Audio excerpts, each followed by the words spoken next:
Cuonzo, do you think that your conversations with the SEC office had any influence on the fact that Stokes didn't have a foul in the first half? I don't think so. Like I said, I don't spend a lot of time.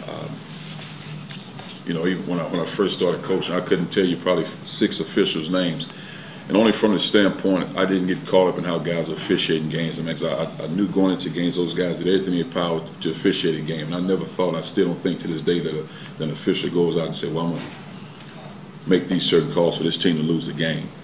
So I don't get caught up in that. It was just a particular case with one guy on our team.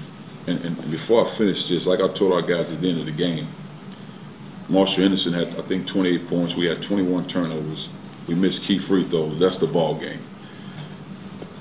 You still got to find ways to win games. Now, in Jarnell's case, I just felt like even before that game, it just wasn't looking right. So it's my job as a coach to, figure out ways possible to somewhat protect my guy, which that's what you do anyway. But it just, let me make a call, see if it, so guys are at least aware of it. But once again, I don't go into games thinking the official, okay, he's out to get this kid. Not at all. I didn't think that was the case. But I just think with such a physical presence, just because he get hit on the leg and you can't move him, if it's a foul, then it's still a foul.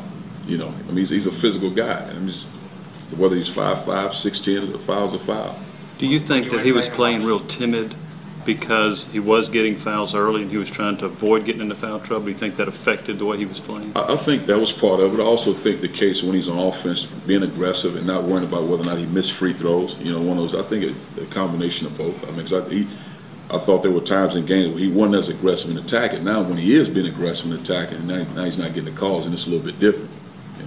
When you went back and watched the game film from this weekend, did you see plays that you said in other games that was still less? Not really.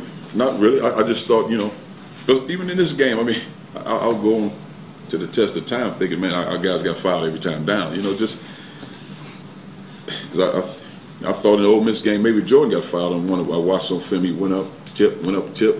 It's part of the game. I'm not going to complain about every call. It's not about that. But I do think in this game he was aggressive.